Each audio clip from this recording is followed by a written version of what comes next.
Hello friends, कैसे हो आप सब।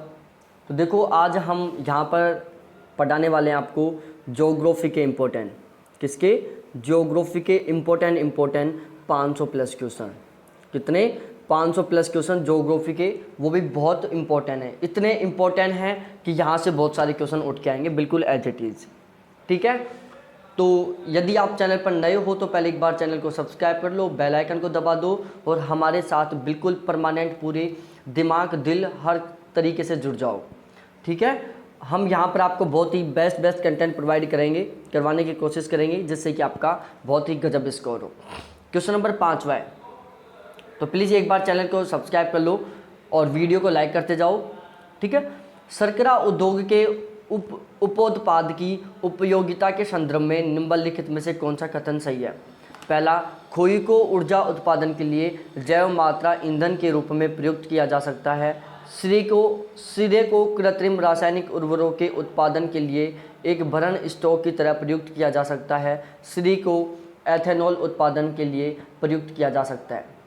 क्वेश्चन नंबर 5वां है, ये आपके टोटल 4 ऑप्शन है, बताओ। तो मेरे प्यारे साथियों, यहाँ पर सही आंसर होगा ऑप्शन बी। क्वेश्चन नंबर 5 का ऑप्शन बी बिल्कुल सही आंसर है कि पहली और तीसरी बातें तो बिल्कुल सही हैं, लेकिन जो दूसरी बात है, श्रेय को कृत्रिम रासायनिक उर्वरकों के उत्पादन के लिए एक भरण स्टॉक की तरह प्रयुक्त किया जा सकता है, ये बात यहाँ पर गलत है। उसके बाद 7वें क्वेश्चन पर चलते हैं। स्विट्जरलैंड की सर्वाधिक महत्वपूर्ण पवन है, तो ध्यान दें, स्विट्जरलैंड में सबसे महत्वपूर्ण पवन कौन सी है? फॉन पवन, जो कि आल्प्स पर्वत के सहारे चलने वाली एक पवन है। ये एक गर्म पवन है, ध्यान रखना आपको। उसके बाद अगला क्वेश्चन है, देखो आगे डिस्क्रिप्शन भी ऐड होने वाला है, कुछ क्वेश्चनों के बाद डिस्क्रिप्शन चालू हो जाएगा। कथन ए, क्वेश्चन नंबर 8 है, कथन ए, शीतकाल में किंगडम नॉर्वे, नीदरलैंड तथा डेनमार्क जैसे देशों के ताप समरूप अक्षांशों पर स्थित अन्य स्थानों की तुलना में उच्चतर होते हैं। कारण R, United Kingdom, Norway, Netherland एवं डेनमार्क समुद्र तट पर स्थित हैं। कथन और कारण दोनों दिए हुए हैं। क्वेश्चन नंबर 8 है, सही आंसर बताओ क्या आएगा सही आंसर। ए और आर दोनों सही हैं, आर की व्याख्या कर रहा है। ए और आर दोनों गलत हैं, ए सही आर गलत, ए गलत आर सही। तो मेरे प्यारे साथियों, यहाँ पर दोनों बातें सही हैं, कथन भी सही है और कारण भी सही है, और साथ ही साथ दोनों एक दूसरे की व्याख्या भी कर रहे हैं। देखो, यूनाइटेड किंगडम, नॉर्वे, नीदरलैंड एवं डेनमार्क समुद्र तट पर स्थित है, इसलिए शीतकाल में किंगडम, नॉर्वे, नीदरलैंड तथा डेनमार्क जैसे देशों के ताप समरूप अक्षांशों पर स्थित अन्य स्थानों की तुलना में उच्चतर होते हैं। क्वेश्चन नंबर 9 बहुत सिंपल सा क्वेश्चन है, थोड़ा ध्यान से पढ़ना, क्वेश्चन को 100% सही करोगे। ज्वालामुखी इंगित करता है उन सभी प्रक्रियाओं का जिसमें पिघले हुए चट्टानों के, ज्वालामुखी इंगित करता है उन सभी प्रक्रियाओं को जिसमें पिघले हुए चट्टानों के पदार्थ अथवा मैग्मा भूप्रपट्टी में प्रवेश करता है। भारी मात्रा में पृथ्वी सतह की ज्वालामुखी चट्टानें ज्वालामुखी से उद्गारित होती हैं। पिघली हुई चट्टानों के पदार्थों का पृथ्वी सतह द्वारा उद्गारित होने के बाद उनके क्रिस्टलीय अथवा अर्धक्रिस्टलीय आकार में ठोस होने की प्रक्रिया। यहाँ पर बताना है कि कौन सी बात बिल्कुल सही है ज्वालामुखी के संबंध में। क्वेश्चन नंबर 9 का सही आंसर दो। तो मेरे प्यारे दोस्तों, क्वेश्चन नंबर 9 में सही आंसर होगा कि भाई लोगों, ये तीनों की तीनों बातें सही हैं, तीनों की तीनों बातें बिल्कुल सही हैं। ठीक है, अच्छी तरीके से ध्यान में रखते चलो और वीडियो को लाइक कर दो। जो चैनल पर नया है, चैनल को सब्सक्राइब कर लो और हमारे साथ जुड़ जाओ, 100% आपका बहुत अच्छा स्कोर करवाएंगे। क्वेश्चन नंबर 10, यदि पृथ्वी के घूर्णन की दिशा उत्क्रमित कर दी जाए एवं अंतर्राष्ट्रीय तिथि रेखा पर ठीक दोपहर हो तो भारतीय मानक समय क्या होगा? बताओ। क्वेश्चन नंबर 10 का सही आंसर दो। तो देखो, क्वेश्चन नंबर 10 का सही आंसर होगा यहाँ पर 7.5 घंटे। कितना? 7.5 घंटे समय होगा यहाँ पर। आगे हम बताएंगे कि 7.5 घंटे क्यों होगा। देखो, मैंने यहाँ पर क्वेश्चनों का डिस्क्रिप्शन है वो लास्ट में ऐड किया है। देखो क्वेश्चन नंबर, इसको पढ़ लो एक बार। विश्व की सबसे लंबी भ्रंश घाटी महानधरार घाटी के नाम से प्रसिद्ध है। विश्व की सबसे लंबी भ्रंश घाटी है जो महानधरार घाटी के नाम से प्रसिद्ध है। यह घाटी अफ्रीका के पूर्वी भाग में विस्तृत है। कहाँ पर विस्तृत है? अफ्रीका के पूर्वी भाग में। यह उत्तर से दक्षिण दिशा में विस्तृत है। ठीक है। जो विश्व की सबसे लंबी भ्रंश घाटी है इसको महान दरार घाटी के नाम से जाना जाता है। यह घाटी अफ्रीका के पूर्वी भाग में विस्तृत है, यह उत्तर से दक्षिण में विस्तृत है। आगे बढ़ते हैं क्वेश्चन नंबर 3 पर। इसका डिस्क्रिप्शन है, पराना दक्षिणी मध्य अमेरिका की नदी है। पराना है जो दक्षिणी मध्य अमेरिका की नदी है, यह ब्राज़ील, पैराग्वे और अर्जेंटीना में बहती है। यह दक्षिणी अमेरिका में बहने वाली अमेजन के बाद दूसरी सबसे बड़ी नदी है। पराना नदी है जो दक्षिणी मध्य अमेरिका में बहती है और अमेजन के बाद दक्षिण अमेरिका की बहने वाली दूसरी सबसे बड़ी नदी है। पराना नदी का मुहाना रियो डे ला प्लाता है। जो रियो डे ला प्लाता है वो पराना नदी का मुहाना है। समझ में आ रही होंगी सारी चीज़ें। डिस्क्रिप्शन है ये, ध्यान रखना पिछले क्वेश्चनों का। पिग्मी मध्य अफ्रीका में बसने वाली जनजाति है, ये अफ्रीका के कांगो बेसिन में रहते हैं। पिग्मी कहाँ की है? मध्य अफ्रीका की बसने वाली जनजाति है, ये अफ्रीका के कांगो बेसिन में रहते हैं। क्वेश्चन नंबर 5वें पर डिस्कस करते हैं। देखो हर क्वेश्चन का डिस्क्रिप्शन ऐड किया है मैंने, लेकिन यहाँ पर जो डिस्क्रिप्शन है वो क्वेश्चनों के बाद में, क्योंकि ये टेस्ट सीरीज मैंने चलाई थी पहले। मैं बहुत ही गजब तरीके से तैयारी करवाता हूँ। ये सारे क्वेश्चन मैंने पहले सोल्व करवा दिए। जो लोग मेरे व्हाट्सएप ग्रुप में जुड़े हुए थे उनको ये सारे क्वेश्चन मिल चुके हैं। फोन यूरोप के आल्प्स पर्वत पर प्रवाहित होने वाली गर्म पवन है। फोन है जो यूरोप के आल्प्स पर्वत पर प्रवाहित होने वाली गर्म पवन है। सिरोको एक गर्म स्थानीय पवन है। इसकी उत्पत्ति सारा मरुस्थलीय क्षेत्र पर विकसित उच्च वायुदाब एवं प्रतिचक्रवातीय दशाओं के कारण होता है। ठीक है। सिरोको को रक्त वृष्टि भी कहते हैं। सिरोको को रक्त वृष्टि भी कहते हैं। आगे देख लो भाई लोगों, देखो सिरोको पवन है ना, इसको अलग अलग क्षेत्रों में अलग अलग नामों से जाना जाता है। जैसे इटली में इसको सिरोको कहते हैं, मिस्र में इसको खमसीन कहते हैं, लीबिया में इसको गिबली कहते हैं, ट्यूनेशिया में इसको चिली कहते हैं, सिमुम इसको रेगिस्तान में कहते हैं। सिमुम इसको रेगिस्तान में कहते हैं। स्पेन में इसको लेवेस कहते हैं। स्पेन में इसको लेवेस कहते हैं। इसके अलावा मदिरा व कनारी द्वीप में इसको लेस्ट कहते हैं। मदिरा और कनारी द्वीप में इसको लेस्ट कहते हैं। ये सारे नाम कौन सी पवन के हैं? सिरोको पवन के हैं। ध्यान दो, यदि आप इसकी PDF लेना चाहते हो ना तो मेरे कॉन्टैक्ट नंबर हैं 7891350470। ये मेरे कॉन्टैक्ट नंबर है, यहाँ से आप ये सभी PDF ले सकते हो। 500 क्वेश्चनों का एक सेट मिलेगा। समथिंग 102 पेजों की PDF है। 102 पेजों की PDF आप ले सकते हो। बिलजार्ड के बारे में, बिलजार्ड एक ठंडी स्थानीय पवन है। बिलजार्ड क्या है? एक ठंडी स्थानीय पवन है। उत्तरी साइबेरिया व उत्तरी यूरोपीय प्रदेश में बहती है। बिलजार्ड ठंडी स्थानीय पवन है, उत्तरी साइबेरिया व उत्तरी यूरोपीय प्रदेश में बहती है। अगला क्वेश्चन है, देखो ज्योग्राफी एग्जाम सेट 2 आ गया। हर सेट में 10 क्वेश्चन देता था रेगुलर, वही क्वेश्चन है। क्वेश्चन नंबर 11वां है, बहुत शानदार, समझदार, अच्छा क्वेश्चन है। क्वेश्चन नंबर 11वां, कौन सी श्रृंखला कश्मीर घाटी को सिंधु घाटी से अलग करती है? कौन सी श्रृंखला कश्मीर घाटी को सिंधु घाटी से अलग करती है? तो भैया जास्कर श्रेणी है जो कश्मीर घाटी को सिंधु घाटी से अलग करती है। अगला क्वेश्चन है क्वेश्चन नंबर 2। धारवाड़ क्रम की चट्टानें पूर्णतः विकसित हुई हैं पुराजीवी काल में, नवजीवी काल में, अधकल्प समूह में और पैलोजोइक काल में। बताओ, धारवाड़ क्रम की चट्टानें पूर्णतः विकसित हुई हैं कौन से काल में? पुराजीवी काल में। कौन से में? पुराजीवी काल में। आपको ध्यान में रखना है अच्छी तरीके से। सॉल्यूशन में जो डिस्क्रिप्शन है हर क्वेश्चन का मैं बाद में बताऊंगा, पहले की तरह बिल्कुल डिटेल से। क्वेश्चन नंबर 13वां है, निम्न पहाड़ियों को उत्तर से दक्षिण की ओर समायोजित करें। उत्तर से दक्षिण की ओर समायोजित करना है। नल्ला मलाई की पहाड़ी है, जवादी है, नीलगिरी है, अन्नामलाई है। अन्नामलाई है, जवादी है, नीलगिरी है, नल्ला मलाई है। नल्ला मलाई है, नीलगिरी है, जवादी है, अन्नामलाई है। अन्नामलाई है, नीलगिरी है, जवादी है और नल्ला मलाई है। क्वेश्चन नंबर 13वां है, बहुत समझदार शानदार क्वेश्चन है। तो देखो यहाँ पर उत्तर से दक्षिण की ओर व्यवस्थित करना है। तो भाई लोगों, सबसे उत्तर में है नल्ला मलाई, उसके दक्षिण में है जवादी, जवादी के दक्षिण में है नीलगिरी और नीलगिरी के दक्षिण में है अन्नामलाई। नल्ला मलाई, फिर जवादी, फिर नीलगिरी और फिर अन्नामलाई। आगे डिस्क्रिप्शन पढ़ाऊंगा इन क्वेश्चनों का। क्वेश्चन नंबर 14वां, बहुत शानदार क्वेश्चन है ये क्वेश्चन देखो, सबसे पहले मैं बता दूं बहुत सारी बार रिपीट हो चुका है।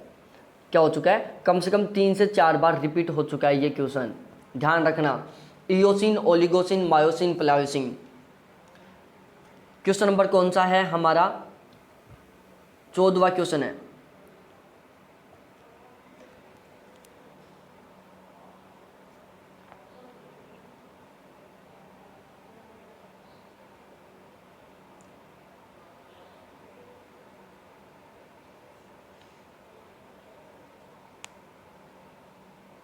तो देखो इस क्वेश्चन के बारे में मैं बता दूं, क्वेश्चन नंबर जो 14 है उसका सही आंसर क्या होगा, तो इसका सही आंसर मेरे प्यारे साथियों ऑप्शन डी।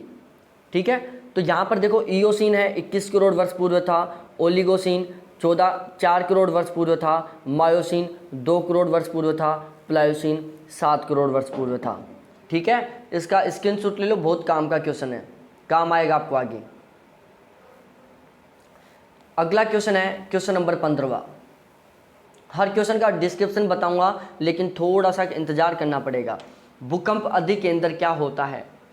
ऑप्शन ए, संबंधित भूकंपों के समूह का सन्निकट केंद्र वह स्थान के प्रत्यक्षतः ऊपर बिंदु जहां अंश क्षेत्र के साथ संविधारण होता है। ऑप्शन सी, बिंदु जहां पर भूकंप लेखी अवस्थिति होता है। डी, पृथ्वी के भीतर बिंदु जहां भ्रंश के पास संचलन होता है। क्वेश्चन नंबर 15 का सही आंसर देना है मेरे प्यारे साथियों। यहाँ पर सही आंसर होगा कि भूकंप अधिकेंद्र क्या होता है, वह स्थान के प्रत्यक्षतः, उस स्थान के प्रत्यक्षतः ऊपर बिंदु जहां अंश क्षेत्र के साथ संविधारण होता है। ठीक है, ये आपको ध्यान में रखना है। थोड़ा आगे चलते हैं, क्वेश्चन नंबर 16 है, आपको मिलान करना है कि कौन सा सुमेलित नहीं है। Blizzard Chile, norwester Bharat, sirocco Sicily, chinook America. Question number 16 का सही आंसर दो भाई लोगों। तो देखो मैंने अभी आपको बताया था, जो बिलजार्ड है वो उत्तरी साइबेरिया में बहती है। अभी जस्ट पहले मैंने डिस्क्रिप्शन में समझाया था, बिलजार्ड उत्तरी साइबेरिया में बहती है। नहीं देखा है तो प्लीज़ एक बार वीडियो में बैक जाओ और देखो वहाँ से। नॉर्वेस्टर उत्तरी पूर्वी भारत में बहता है। सिरोको के बारे में भी मैंने अभी आपको समझाया था कि सिरोको को हर जगह अलग अलग नामों से जाना जाता है। सिरोको सिसिली में बहती है, चिनूक अमेरिका में बहता है। इन तीनों के बारे में मैंने बता दिया था। चिनूक के बारे में बता देता हूँ। चिनूक है जो एक गर्म पवन है, रोकी पर्वत के पूर्वी ढाल के सारे नीचे उतरती है, कनाडा और अमेरिका को सबसे ज़्यादा प्रभावित करती है। चिनूक और फोन दोनों में समान विशेषताएं हैं। चिनूक पवन को हिमभक्षी भी कहते हैं। ठीक है, चिनूक पवन को हिमभक्षिनी भी कहते हैं। क्वेश्चन नंबर 17, कथन ए दिया हुआ है, कारण आर दिया हुआ है। कथन ए, कारण आर। कथन ए, ज्वार भाटा चंद्रमा और सूर्य के द्वारा लगने वाले गुरुत्वीय बल तथा पृथ्वी के घूर्णन के सम्मिलित प्रभावों के कारण समुद्री स्तरों में होने वाले उतार चढ़ाव हैं। कारण आर, पृथ्वी सूर्य के सापेक्ष 24 घंटे में एक बार पश्चिम से पूर्व दिशा में घूर्णन करती है। बताओ भाई लोगों यहाँ पर सही आंसर क्या होगा। क्वेश्चन नंबर 17 है, सही आंसर देना है कि क्या होगा सही आंसर। ए और आर दोनों सही हैं। आर ए की सही व्याख्या नहीं कर रहा है, दोनों गलत हैं। आई सही है, आर गलत है, आई गलत है, आर सही है। तो देखो यहाँ पर सही आंसर क्या होगा क्वेश्चन नंबर 17 का। देखो यहाँ पर दोनों बातें सही हैं। ज्वार भाटा चंद्रमा और सूर्य के द्वारा लगने वाले गुरुत्वीय बल तथा पृथ्वी के घूर्णन के सम्मिलित प्रभावों के कारण समुद्री स्तरों में होने वाला उतार चढ़ाव है। कारण आर, पृथ्वी सूर्य के सापेक्ष 24 घंटे में एक बार पश्चिम से पूर्व दिशा में घूर्णन करती हैं। दोनों बातें बिल्कुल सही है, यहाँ पर ध्यान में रखना है आपको। डिस्क्रिप्शन में पढ़ाऊंगा, थोड़ा सा वेट करना पड़ेगा, एक साथ डिस्क्रिप्शन पढ़ा दूंगा सारा का सारा। क्वेश्चन नंबर 18वां क्वेश्चन भी बहुत गजब वाला क्वेश्चन है। निम्नलिखित कथनों का अध्ययन करें, कौन सा सही आपको बताना है। भूमध्य रेखा से निकटता के कारण हिंद महासागर की सतह का तापमान सर्वाधिक है। तीनों मुख्य महासागरीय बेसिनों में हिंद महासागर सबसे छोटा है। हिंद महासागर का क्षेत्रफल इसमें अप्रवाहित होने वाले क्षेत्रफल से 400% अधिक है। हिंद महासागर अफ्रीका तथा एशिया महाद्वीपों द्वारा दोनों ओर से घिरा हुआ है। क्वेश्चन नंबर 18 का सही आंसर ठोक के बताओ भाई लोगों। तो देखो यहाँ पर सबसे सही बात है केवल एक, हिंद महासागर अफ्रीका तथा एशिया महाद्वीप द्वारा दोनों ओर से घिरा हुआ है। जो हिंद महासागर है जो अफ्रीका और एशिया महाद्वीपों के द्वारा घिरा हुआ है, ये तीनों की तीनों बातें यहाँ पर गलत हैं। सॉरी बहुत बड़ी मिस्टेक हो गई, एक बार दोबारा से देखना क्वेश्चन को। क्वेश्चन नंबर 18 है। ये 4 कथन थे, नीचे 4 ऑप्शन दिए हुए हैं। तो देखो यहाँ पर चारों की चारों बातें सही हैं, मिस्टेक हो गई थी थोड़ी सी। चारों की चारों बातें सही है यहाँ पर कि भूमध्य रेखा के से निकटता के कारण हिंद महासागर की सतह का तापमान सर्वाधिक होता है। तीनों मुख्य महासागरीय बेसिनों में हिंद महासागर सबसे छोटा है। हिंद महासागर का क्षेत्रफल इसमें अप्रवाहित होने वाले क्षेत्रफल से 400% अधिक है। हिंद महासागर अफ्रीका तथा एशिया महाद्वीपों द्वारा दोनों ओर से घिरा हुआ है। ये सारी की सारी बातें सही हैं यहाँ पर। अगला क्वेश्चन है 19वां। भाई लोगों 19वें क्वेश्चन के ऊपर थोड़ा सा ध्यान दो। पोर्टजोल मिट्टी के विषय में कौन सा कथन गलत है? 19वां क्वेश्चन है कि पोर्टजोल मिट्टी के विषय में कौन सा कथन गलत है? पहला, यह राख स्लेटी रंग की होती है जो कोणधारी उच्च अक्षांशीय प्रदेशों में पाई जाती है। दूसरा, उपजाऊ तत्व निरंतर रिस कर नीचे जाते रहते हैं जिसे अपक्षालन कहते हैं। यह मिट्टी अम्लीय अनुपजाऊ होती है जो कृषि के लिए अधिक उपयोगी नहीं होती। Option A, option B, option C, option D, चारों के चारों ऑप्शन आपकी नज़र के सामने हैं बिल्कुल क्वेश्चन के नीचे। क्वेश्चन नंबर 19 में सही आंसर क्या होगा प्यारे साथियों? तो देखो क्वेश्चन नंबर 19 में आंसर एक बहुत ही अजीब व गजीब है। देखो यहाँ पर कोई सी भी बात सही नहीं है, सारी की सारी बातें यहाँ पर गलत है। ये भी गलत है, ये भी गलत है और ये भी गलत है। ठीक है, ये आपको ध्यान में रखना है, सारी की सारी बातें गलत हैं। सही क्या है मैं थोड़ा सा आगे चल के बताऊँगा। जस्ट 3 क्वेश्चनों के बाद मैं आपको इनका डिस्क्रिप्शन समझाऊंगा। क्वेश्चन नंबर 20वां, विश्व का सबसे बड़ा प्रमाणित तेल भंडार स्थित है। क्वेश्चन नंबर 20वां है, विश्व का सबसे बड़ा प्रमाणित तेल भंडार अवस्थित है। तो मेरे प्यारे साथियों ये है वेनेजुएला में। कहाँ पर है? वेनेजुएला में। देखो आपको यहाँ पर आपका एनालिसिस करने के साथ साथ ही आपको यहाँ पर क्वेश्चन याद करना है। आप क्वेश्चनों को याद करते जाओ डायरेक्ट। क्वेश्चन नंबर 21वां, जनसंख्या वितरण से संबंधित कथनों में कौन सा कथन सही नहीं है? ठीक है, सही नहीं है बताना है। क्वेश्चनों पर चलते हैं। क्वेश्चन नंबर कथन पहला, ऑप्शन ए है आपके सामने, कौन सा सही नहीं है बताना है। किसी देश की प्रवास नीति जनसंख्या के वितरण को प्रभावित नहीं करती। पर्याप्त जल की अधिकता के कारण अमेरिका का ग्रेट लेक घनी आबादी का प्रदेश है। अमेरिका, अफ्रीका, ऑस्ट्रेलिया में विश्व की 5% जनसंख्या निवास करती है। वर्तमान में विश्व की लगभग 1/4 जनसंख्या 10 लाख से अधिक जनसंख्या वाले नगरों में रहती है। क्वेश्चन नंबर 21वां, जनसंख्या वितरण से संबंधित कौन सी बात गलत है आपको बताना है। तो बताओ भाई लोगों क्वेश्चन नंबर 21 का सही आंसर क्या होगा? तो मेरे प्यारे साथियों यहाँ पर देखो क्या है, पहली बात सही है, दूसरी बात सही है, चौथी बात सही है। अमेरिका, अफ्रीका, ऑस्ट्रेलिया में विश्व की 5% जनसंख्या निवास करती है। बिल्कुल सीधी सीधी गलत पता चल रहा है हमें, बिल्कुल डायरेक्टली गलत का पता चल रहा है कि तीनों महाद्वीपों में मात्र 5% जनसंख्या निवास करती है। बिल्कुल सीधा सा गलत दिख रहा है। बाकी पहली, दूसरी और चौथी बातें बिल्कुल सही हैं, इनको आपको ध्यान में रखना है। ठीक है, काम आएंगी ये सारी बातें। क्वेश्चन नंबर 22वां, निम्न कौन सा सुमेलित नहीं है? बताओ यहाँ पर कौन सा सुमेलित नहीं है? रिबन प्रपात कैलिफोर्निया अमेरिका, दोगेला प्रपात नटाल दक्षिण अफ्रीका, पावर स्कॉट प्रपात आयरलैंड और सूथरलैंड प्रपात नॉर्वे। आंसर ठोक के मारो कि यहाँ पर सही आंसर क्या होगा। सूथरलैंड प्रपात नॉर्वे। मेरे प्यारे दोस्तों, मेरे प्यारे साथियों, यहाँ पर गलत है सूथरलैंड प्रपात नॉर्वे। बाकी सही है रिबन प्रपात कैलिफोर्निया अमेरिका, दुगेला प्रपात नटाल दक्षिण अफ्रीका और पावर स्कॉट प्रपात आयरलैंड। पीडीएफ लेने के लिए आप इन नंबरों पर कांटेक्ट कर सकते हो। 110 पेज की पीडीएफ है, वो आपको मिल जाएगी, लेकिन उसके लिए आपको थोड़ा सा नाम मात्र सा चार्ज पे करना पड़ेगा। चार्ज इतना कम है जिसके बारे में आप सोच भी नहीं सकते, बिल्कुल नाम मात्र चार्ज है।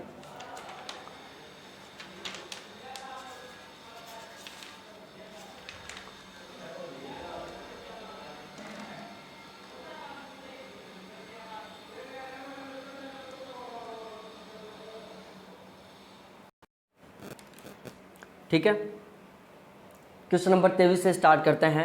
सूर्य ताप के अवशोषण में सबसे महत्वपूर्ण भूमिका किसके द्वारा निभाई जाती है? बताओ, सूर्य ताप के अवशोषण में सबसे ज़्यादा महत्वपूर्ण भूमिका किसके द्वारा निभाई जाती है? मेरे प्यारे दोस्तों यहाँ पर आएगा, बताओ क्या आएगा? कार्बन डाइऑक्साइड आएगा। क्या आएगा? Carbon dioxide. और देखो चैनल पर नए हो तो चैनल को ज़रूर सब्सक्राइब कर लेना, ठीक है ना। क्वेश्चन नंबर अगला है 24वां, असत्य कथन की पहचान करो। असत्य कथन की पहचान करो। क्वेश्चन नंबर 24वां है। पहला कथन है इसी प्रकार के टकराव इसी प्रकार के टकराव के कारण कैलिफोर्निया में सियरा नेवादा पर्वत का निर्माण हुआ मेसोजोइक काल में। द्वीप समूह महाद्वीपीय अभिसरण में द्वीप समूह तथा महाद्वीपों के मध्य का समुद्री प्लेट एस्थेनोस्फीयर में क्षेपित हो जाते हैं तथा द्वीप समूह के तलछट तथा ज्वालामुखी चट्टान महाद्वीपों के किनारों पर जमा हो जाते हैं। तीसरे प्रकार का अभिसरण है महाद्वीप अभिसरण। बताओ यहाँ पर कौन सा गलत है, आपको बताना है भाई लोगों। आपको असत्य की पहचान करनी है कि यहाँ पर गलत कौन सा है।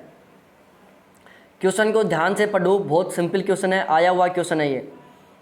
क्वेश्चन नंबर 24 में सही आएगा भाई नन ऑफ दीज। यहाँ पर कोई सा भी सही नहीं है, नन ऑफ दीज कोई सा भी गलत नहीं है। यहाँ पर सारे के सारे सही हैं। ये बात भी सही है, ये बात भी सही है, ये बात भी सही है, तीनों की तीनों बातें सही हैं। इनको ध्यान में रखना, ठीक है।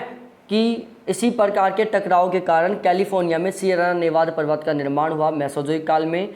द्वीप समूह महाद्वीपीय अभिसरण में द्वीप समूह तथा महाद्वीपों के मध्य का समुद्री प्लेट स्टेनोस्फीयर में क्षेपित हो जाते हैं तथा द्वीप समूह के तलछट तथा ज्वालामुखी चट्टानें महाद्वीपों के किनारों पर जमा हो जाते हैं। और तीसरे प्रकार का अभिसरण महाद्वीपीय अभिसरण है। ठीक है, समझ में आ गया होगा। थोड़ा सा आगे चलते हैं अगले क्वेश्चन पर। क्वेश्चन नंबर हमारा 25वां है। इस बादल की परतें काफ़ी मोटी होती हैं। ये वर्षा वाले बादल हैं, इनसे बर्फ़ एवं ओले भी गिरते हैं। कभी कभी ये धरातल को छूते हुए चलते हैं। ये गहरे काले रंग के होते हैं। बताओ कौन से बादल हैं। क्वेश्चन नंबर 25 का सही आंसर दो। तो भाई लोगों यहाँ पर सही आंसर है वर्षा स्त्री बादल।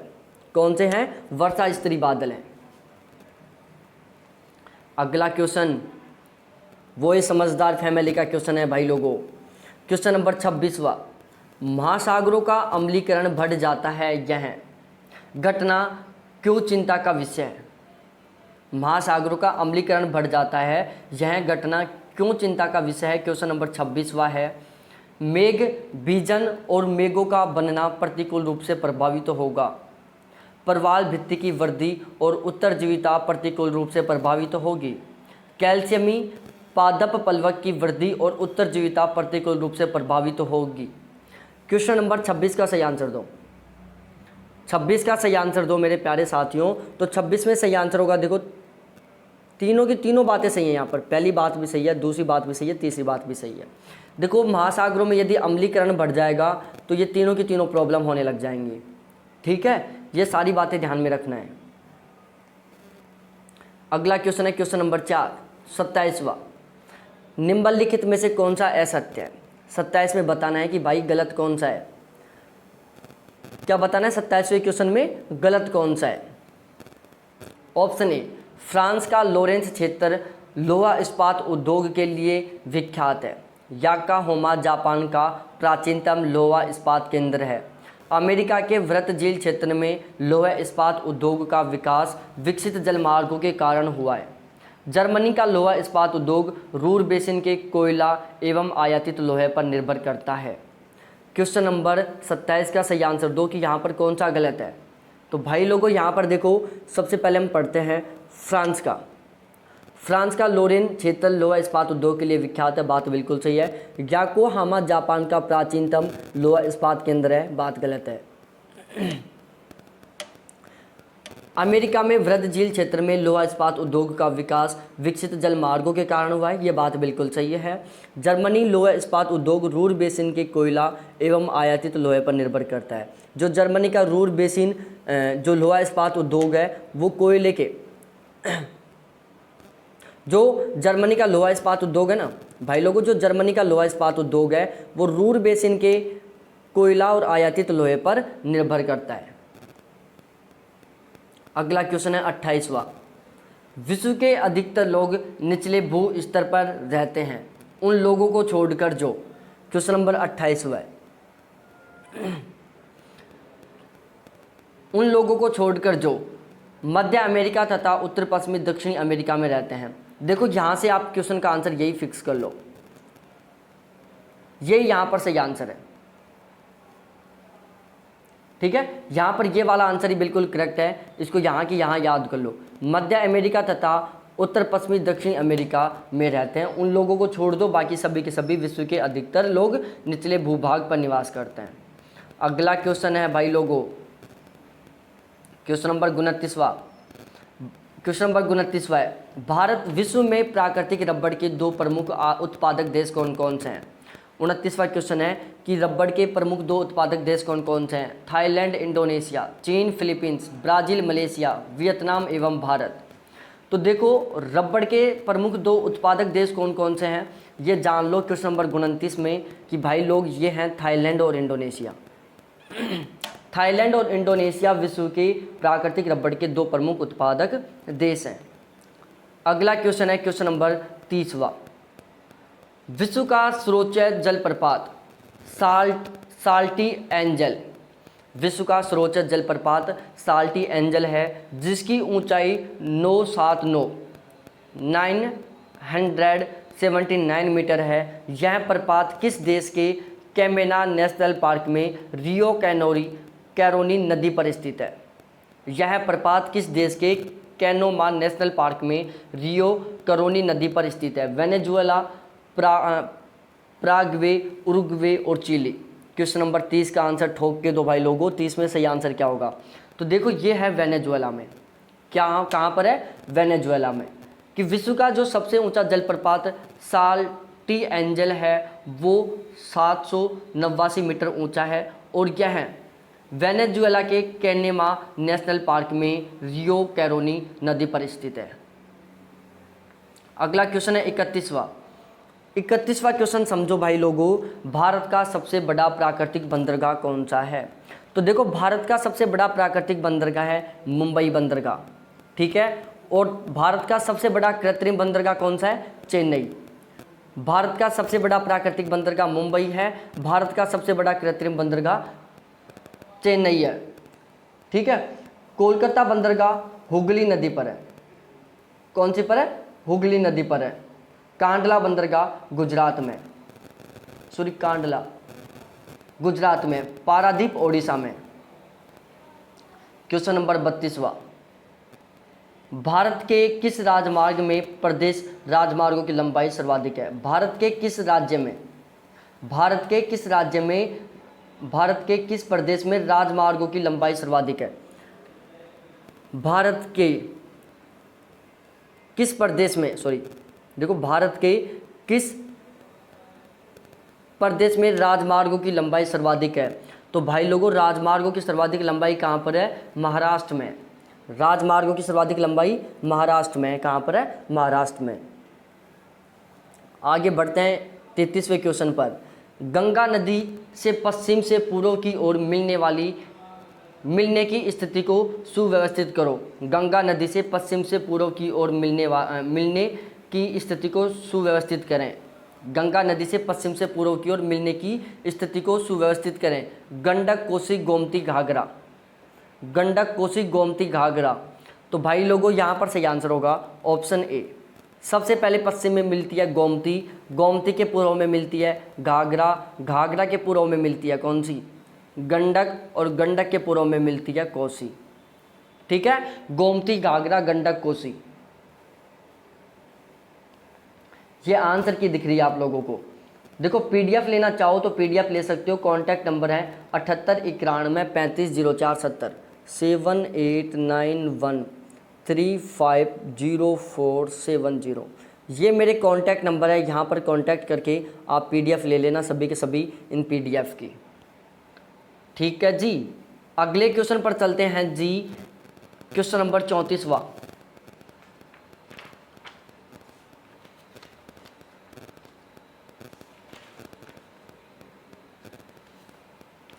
34वां क्वेश्चन बड़ा मस्त है। एक खगोलीय एकक दूरी है, 1 एस्ट्रोनॉमिकल यूनिट है। बताओ एक खगोलीय एकक दूरी किसके बीच में होती है? क्वेश्चन नंबर 34 में बताओ। तो देखो एक खगोलीय या 1 एस्ट्रोनॉमिकल यूनिट है जो सूर्य और पृथ्वी के बीच में होती है। किसके बीच? सूर्य और पृथ्वी के बीच में होती है। ऑप्शन बी बिल्कुल सही आंसर है यहाँ पर, सूर्य और पृथ्वी के बीच। अगला क्वेश्चन है 35वां।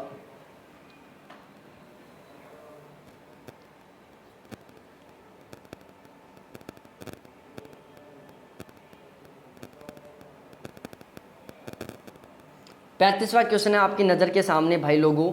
पी तरंग, एस तरंग और एल तरंग। लिस्ट फर्स्ट में PSL तरंगों के बारे में दिया हुआ है, लिस्ट सेकंड में पहला, इन तरंगों में संचरण की दिशा तथा कणों का दोलन एक दूसरे के समकोण पर होता है। ये तरंगे ठोस, तरल, गैस तीनों माध्यमों से होकर गुजरती हैं। ध्वनि तरंगों की भांति अनुदैर्ध्य होती हैं। देखो सबसे पहले मैं इन तीनों तरंगों का यहीं से आपका कंफ्यूज क्लियर करता हूँ, थोड़ा सा बने रहो आप। देखो सबसे पहले हम बात करते हैं पी तरंगे। पी तरंगों को प्राइमरी तरंग कहते हैं, एस तरंगों को क्या बोलते हैं, सेकेंडरी वेव बोलते हैं, एल तरंगों को लॉन्गिट्यूडिनल वेव बोलते हैं, लॉन्ग वेव बोलते हैं, ठीक है, लॉन्ग वेव। अब इसके बाद लैंडफॉर्म वेव भी बोलते हैं, धरातलीय तरंग भी बोलते हैं इनको। अब देखो इसके अलावा प्राथमिक तरंग प्राइमरी वेव, सेकेंडरी तरंग द्वितीयक तरंग, और धरातलीय तरंग लैंडफॉर्म या लॉन्ग वेव, लंबा रास्ता तय करने वाली तरंगे। तो जो एल तरंगे होती हैं इनको लंबा रास्ता तय करने वाली तरंगे कहते हैं, धरातल तरंगे कहते हैं। अब देखो पी तरंगों को अनुदैर्ध्य तरंग बोलते हैं। क्या बोलते हैं? अनुदैर्ध्य तरंग। एस तरंगों को अनुप्रस्थ तरंग बोलते हैं। क्या बोलते हैं? अनुप्रस्थ तरंग। और ये इनको ऐसा कुछ नहीं बोलते। तो पी तरंगों को अनुदैर्ध्य बोलते हैं, एस तरंगों को अनुप्रस्थ तरंग बोलते हैं।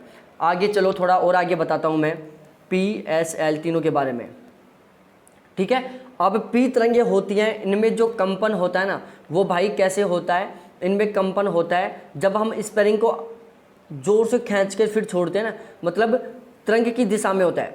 सपोज दैट तरंग इस दिशा में आ रहा है तो इसमें जो कंपन होता है वो इस दिशा में होता है, इस तरीके से आगे पीछे होता है, आगे पीछे होता है कंपन। पी तरंगों में जो कंपन होता है वो इस तरीके से आगे पीछे होता है, इस तरीके से आगे पीछे, दिख रहा है ना आगे पीछे। दोबारा से बता रहा हूँ, पी तरंगों में जो कंपन होता है वो तरंगों की दिशा में ही होता है। पी तरंगों में जो कणों का कंपन होता है वो तरंगों की दिशा में ही होता है। सपोज दैट इस तरीके से होता है, आगे पीछे हो रहा है ना, इस तरीके से। ये किस में होता है? पी तरंगों में। एस तरंगों में जो कणों का कंपन होता है वो तरंग की दिशा के समकोण पर होता है, मतलब इस तरीके से होता है, इस तरीके से समकोण पर हो रहा है। तरंग की दिशा ये है, इसके समकोण पर हो रहा है, ठीक है। एल तरंग होती है, इसमें जो कंपन होता है, कणों का कंपन होता है, वो जिग-जैग की स्थिति में होता है। जिग-जैग का मतलब कभी आगे हुआ, कभी पीछे हुआ, कभी इस तरीके से, मतलब कोई डायरेक्शन नहीं। जिग-जैग का मतलब होता है किसी भी दिशा में। तो जो एल तरंगे होती हैं उसमें जो कंपन होता है कणों का, वो ऊपर नीचे भी हो सकता है, आगे पीछे भी हो सकता है, इस दिशा में भी हो सकता है, इस दिशा में हो सकता है, किसी भी तरीके से हो सकता है, ठीक है। 3 बातें कंपनों की कंप्लीट। पी तरंगे सबसे तेज गति से चलती हैं, एस तरंगे उससे धीमी गति से चलती हैं, एल तरंगे सबसे धीमी गति से चलती हैं। पी तरंगे सबसे पहले उत्पन्न होती हैं, पी तरंगों के उत्पन्न होने के बाद एस तरंगे उत्पन्न होती हैं, और एस तरंगों के उत्पन्न होने के बाद एल तरंगे उत्पन्न होती हैं। एल तरंग धरातल की सतह पर चलती हैं, लंबे टाइम तक चलती हैं, इसलिए एल तरंगे होती हैं जो सबसे ज़्यादा नुकसान पहुंचाती हैं। एल तरंगे पृथ्वी के धरातल पर चलती हैं, जिग-जैग की स्थिति में चलती हैं, चारों तरफ कंपन करती हुई, तो ये क्या करती हैं? सबसे ज़्यादा नुकसान पहुंचाती हैं।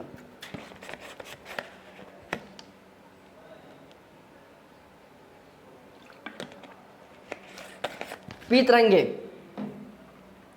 तरंगे ठोस, तरल, गैस तीनों अवस्था में चलती हैं। एस तरंगे ठोस और गैस 2 अवस्था में चलती हैं, तरल अवस्था में नहीं चलती, ठीक है। जो एस तरंगे हैं वो तरल अवस्था में नहीं चलती, ये बात ध्यान रखना। और एल तरंगे भी किसी भी अवस्था में चल सकती है। ध्यान रखना केवल एक बात कि जो एस तरंग है वो तरल अवस्था में नहीं चलती, ठीक है। तो अब आप यहाँ पर बिल्कुल आसानी से हर क्वेश्चन का आंसर दे सकते हो। सारा का सारा मैंने समझा दिया। क्वेश्चन नंबर 35 का यहाँ पर सी होगा 2, 1, 3, ठीक है। मैंने बहुत ही अच्छी तरीके से समझा दिया आपको ये सारी चीज़ें। और देखो हाँ, ये भी ध्यान में रखना, जो एल तरंगे होती है ना वो ध्वनि तरंगों की भांति ही अनुदैर्ध्य होती हैं। एल तरंगे भी ध्वनि तरंगों की भांति अनुदैर्ध्य होती हैं। देखो जो एस तरंग होती है वो प्रकाश तरंग की तरह चलती है, पी तरंगे होती हैं जो ध्वनि तरंगों की तरह चलती हैं। ये भी ध्यान में रखना, पी तरंगे ध्वनि तरंगों की भांति चलती हैं, एस तरंगे प्रकाश तरंगों की भांति चलती हैं। क्योंकि एस का मतलब क्या होता है? सन का मतलब क्या होता है? सूर्य। यहाँ पर एस है और यहाँ पर एस है, ठीक है। तो जो सेकेंडरी वेव होती हैं वो सन वेव की तरह चलती हैं, सूर्य की तरंगों की तरह चलती हैं। पी तरंगे प्रकाश तरंगों की ध्वनि तरंगों की तरह चलती हैं। एस तरंगे प्रकाश तरंगों की तरह चलती हैं। पी तरंगे ध्वनि तरंगों की तरह चलती हैं। वहीं जो एल तरंग है वो भी ध्वनि तरंगों के रूप में चलती है। ठीक है, एल तरंग भी ध्वनि तरंगों के समान चलती है और एल तरंग को भी हम अनुदैर्ध्य बोल सकते हैं। जो एल तरंगे हैं उनको हम अनुदैर्ध्य बोल सकते हैं। ध्यान रखना, दोबारा से बता रहा हूँ, पी और एल दोनों अनुदैर्ध्य होती हैं, दोनों ध्वनि तरंगों की भांति चलती हैं। क्वेश्चन नंबर 36वां, बहुत समझदार क्वेश्चन है भाई लोगों, बहुत समझदार। सागरीय तट के पास स्थल मंडल के सागर तल के ऊपर उठने के फलस्वरूप निर्मित मैदान का उदाहरण है। स्पेन का दक्षिणी तटीय मैदान, अमेरिका का अटलांटिक तटीय मैदान, भारत का पूर्वी तटीय मैदान, जापान का पूर्वी तटीय मैदान। क्वेश्चन नंबर 36 का सही आंसर बताओ भाई लोगों।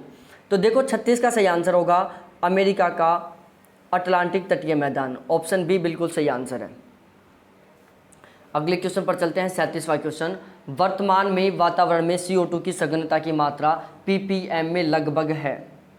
वर्तमान में वातावरण में CO2 की सघनता की मात्रा ppm में लगभग है 400, 360, 250 या 300।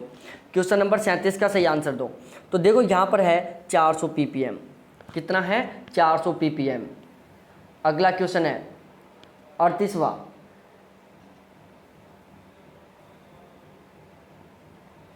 निम्न में से लवणता किसमें सुमेलित है? आपको बताना है कि लवणता किसमें सही सुमेलित है।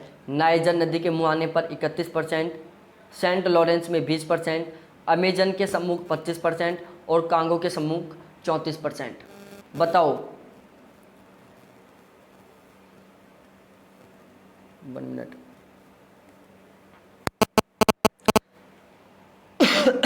लवणता किसमें सही सुमेलित है? तो ध्यान रखना, कांगो के सम्मुख जो लवणता है वो 34% रहती है। ये बात बिल्कुल सही है। लवणता मैं बहुत डिटेल से पढ़ा चुका, लेकिन अब कम टाइम है तो ध्यान रखना, लवणता को ग्राम प्रति हजार में नापा जाता है, 1000 प्रति ग्राम में। ठीक है, और मैं डिटेल से आगे बता दूंगा लवणता के बारे में। क्वेश्चन नंबर 39वां। कथन फर्स्ट और कथन सेकंड। कथन फर्स्ट, लाल सागर में अत्यधिक लवणता है, लाल सागर में वाष्पीकरण की दर अधिक है। ठीक है, दोनों कथन सही है, व्याख्या कर रहे हैं। दोनों कथन सही है, व्याख्या नहीं कर रहे। ए सही, पहला कथन सही, दूसरा गलत, दूसरा कथन सही, पहला गलत। क्वेश्चन नंबर 39 का आंसर बताओ। तो देखो भाइयों, 39वें में दोनों बातें सही हैं, कथन दोनों सही हैं और दोनों आपस में व्याख्या भी कर रहे हैं कि लाल सागर में अत्यधिक लवणता है क्योंकि लाल सागर में जो वाष्पीकरण की दर है वो भी अधिक है। अगला क्वेश्चन है 40वां। कौन सा कथन गलत है? आपको बताना है 40वें में कि भाई कौन सी बात गलत है। यहाँ पर 40 में बतानी है कौन सी बात गलत है। टेगा वनस्पति में अधिकांश वृक्ष सदाबहार किस्म के होते हैं जिनकी ऊंचाई 12 से 21 मीटर के बीच में होती है। उष्णकटिबंधीय सवाना वनस्पति क्षेत्र को गेहूं का भंडार भी कहा जाता है। टुंड्रा प्रदेश में तेज गति से बिलजार्ड पौने चलती हैं। शीतोष्ण कटिबंधीय घास की प्रदेश में हंगरी के मैदान को पुस्तौज कहते हैं। तो देखो यहाँ पर पहली बात, टेगा वनस्पति में अधिकांश वृक्ष सदाबहार किस्म के होते हैं जिनकी ऊंचाई 12 से 21 मीटर के बीच में होती है। बात बिल्कुल सही है।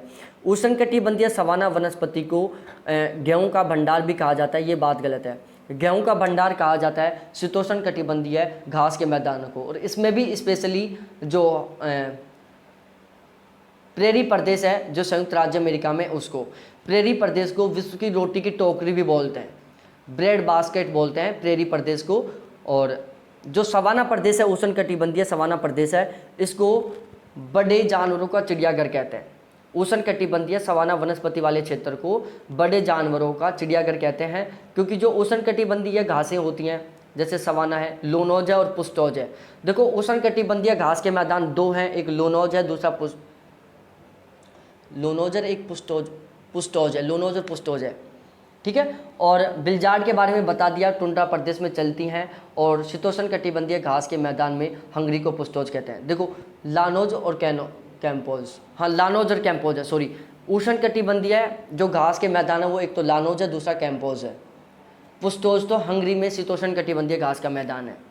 लानोज और कैंपोस 2 उष्ण कटिबंधीय घास के मैदान है।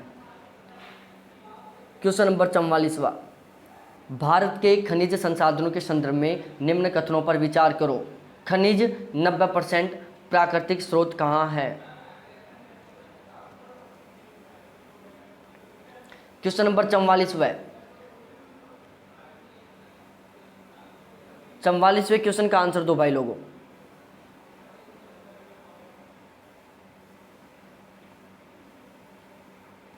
चौवालीसवें क्वेश्चन का आंसर दो कि भारत के खनिज संसाधनों के संदर्भ में निम्न कथनों पर विचार करो। खनिज 90% प्राकृतिक स्रोत कहाँ है?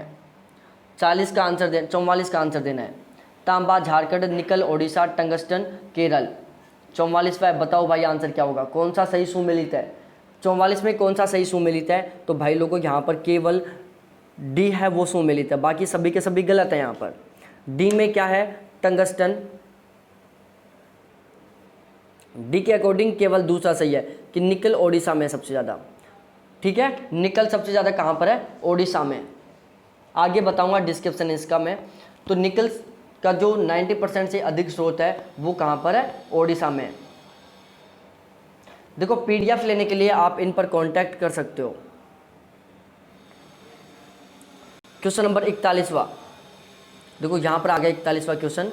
निम्न में से कौन सा गलत है? पृथ्वी के अनुप्रस्थ परिच्छेद की तुलना में पृथ्वी पर पड़ने वाली चंद्रमा की छाया का आकार छोटा होता है। दूसरा, पृथ्वी की सतह सपाट न होकर उसमें अवनयन तथा उभार है। तीसरा, सूर्य के चारों ओर पृथ्वी का एवं पृथ्वी के चारों ओर चंद्रमा का कक्ष पूर्णतः वृत्ताकार नहीं है। क्वेश्चन नंबर 41 का सही आंसर ठोको। तो क्वेश्चन नंबर 41 का सही आंसर है भाई कि तीनों की तीनों बातें बिल्कुल 100% गलत है। कौन सा गलत है आपको बताना है, तो यहाँ पर तीनों की तीनों बातें ही गलत हैं, ध्यान रखना। पृथ्वी के अनुप्रस्थ परिच्छेद की तुलना में पृथ्वी पर पड़ने वाली चंद्रमा की छाया का आकार छोटा होता है। पृथ्वी की सतह सपाट न होकर उसमें अवनयन तथा उभार है। और सूर्य और चंद्रमा, सूर्य के चारों ओर पृथ्वी का और पृथ्वी के चारों ओर चंद्रमा का पूर्णतः वर्ताकार नहीं है, कक्ष पूर्णतः वर्ताकार नहीं है। यार इस क्वेश्चन में देखो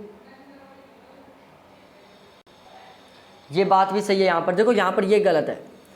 आपको बताना है कि यहाँ पर कौन सी बात सही है। ये बात भी सही है, ये बात भी सही है, ये बात भी सही है। क्वेश्चन नंबर 41 में थोड़ा सा करेक्शन करना होगा आपको। यहाँ पर कौन सा सही है ये बताना है आपको। तो तीनों की तीनों बातें बिल्कुल सही है यहाँ पर। अगला क्वेश्चन 42वां, टर्की किन के मध्य स्थित है? काला सागर व कैस्पियन सागर के बीच में, स्वेज की खाड़ी और भूमध्य सागर के बीच में, काला सागर भूमध्य सागर के बीच में, अकाबा की खाड़ी और मृत सागर के बीच में। 42वें का सही आंसर बताओ। तो जो टर्की है वो काला सागर और भूमध्य सागर के बीच में। टर्की कहाँ पर है? काला सागर और भूमध्य सागर के बीच में। क्वेश्चन नंबर 43वां, किस एक स्थान पर एशिया का प्रथम निर्यात प्रक्रमण क्षेत्र स्थापित किया गया था?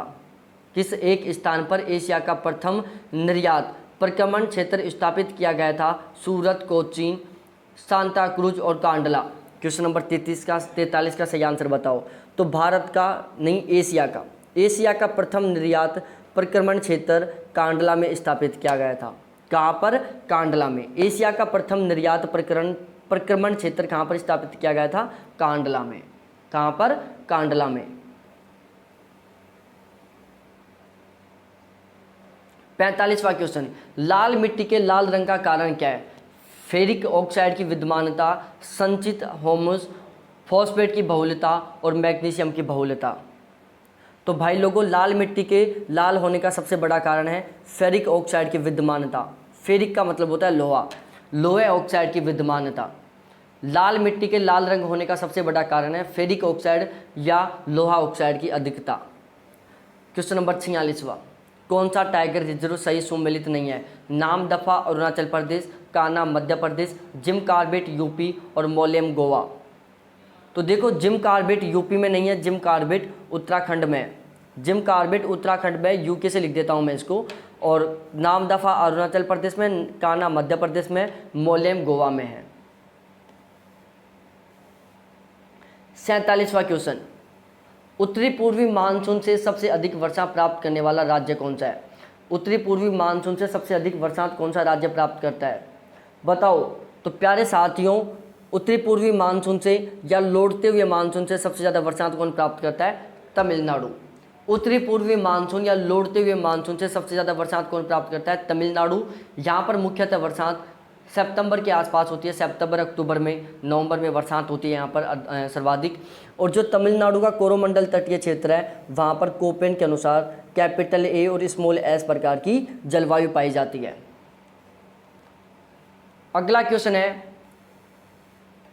क्वेश्चन नंबर 48वां, अमरकंटक की पहाड़ियाँ निम्न में से कौन सी नदियों का स्रोत है?